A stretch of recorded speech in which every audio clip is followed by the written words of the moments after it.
Mayong hapon kanatong tanan, mga kaigsunan, no?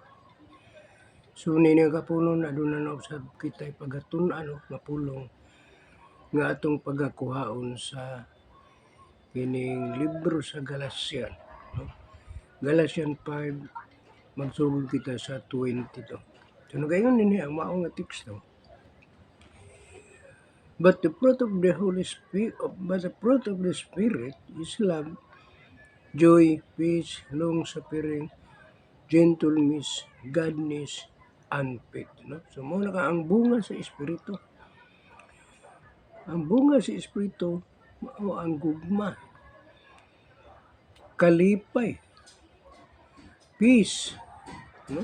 Pakigdait, long-suffering, pagka mapailubon, pagka mahinuklugon, kining gentleness, goodness, pagka matinumanon, pagkaayo, pagka matinumanon, diha sa pagtuo, no? Pagtuo.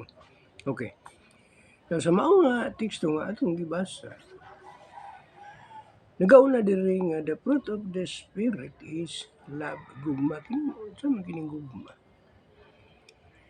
Nagugma mga kaigsuonan ko mo kining gihisgutan dito sa 1 Corinthians 13:13, no?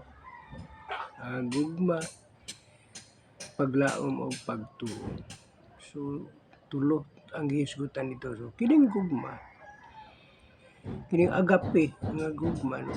Kay kini nga klase nga gugma kinang imuhang gugma sa imong gugma nga to sa Dios ug ang gugma nimo sa imong isig ka tawo. Okay. Now, ang kining gugma kung ang usa ka tawo mahigugmaon, kung mahigugmaon man gani, magakalipay ka na siya. There is joy. Magakalipay siya sa paghatag tabang sa mga tawo nga nagkinahanglan. Magatabang sa mga tawo nga angay tabangan. Peace. Ug ingon sa ingon ni ana, magmalinawon siya. Makabaton siya og kalinaw sa iyang hunahuna. Din long-suffering. Kining pagka mapailubong, mainantuson. Long-suffering. Taas nga kining pagka mapailubon. Gentleness. Kining pagka mahinuklogon nga namang pagka mahinuklogon dali ra ka mahinuklog bitaw sa magakita bitaw ka sa imong isig ka tawo nga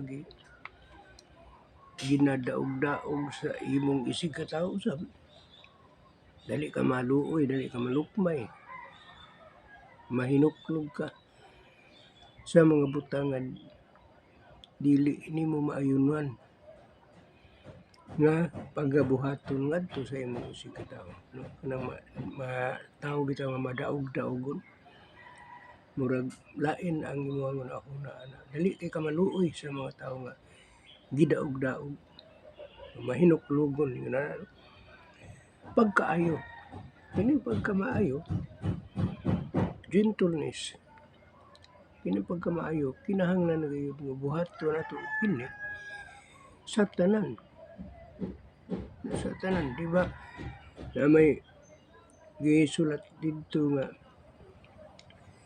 buhaton nato ang maayo sa tanang tao. Ilabi na sa sakop sa panimalay sa Dios.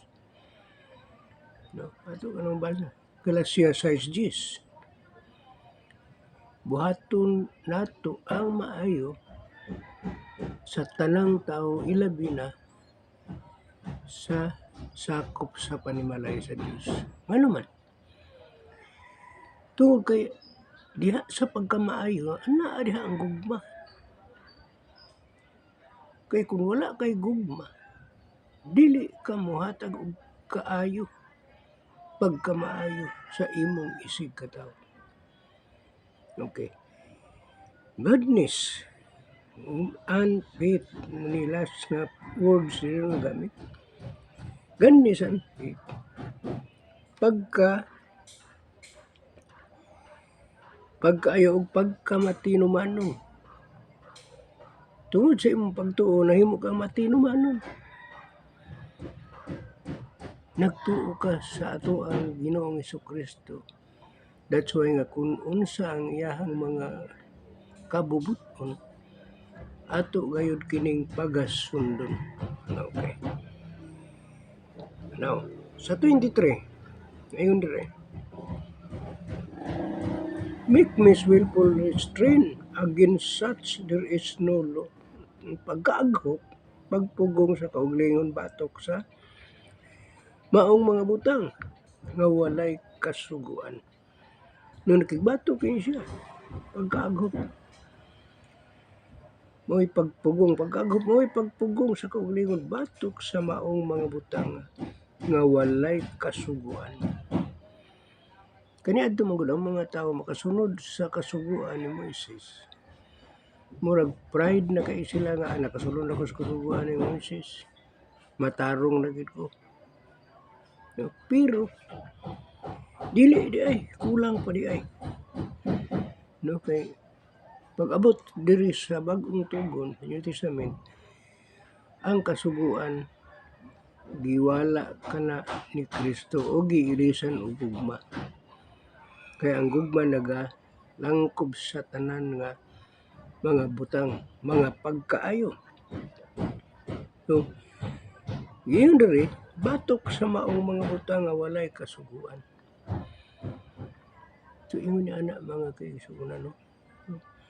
Ginahanglan nga duna kanato ang pagkaaghop.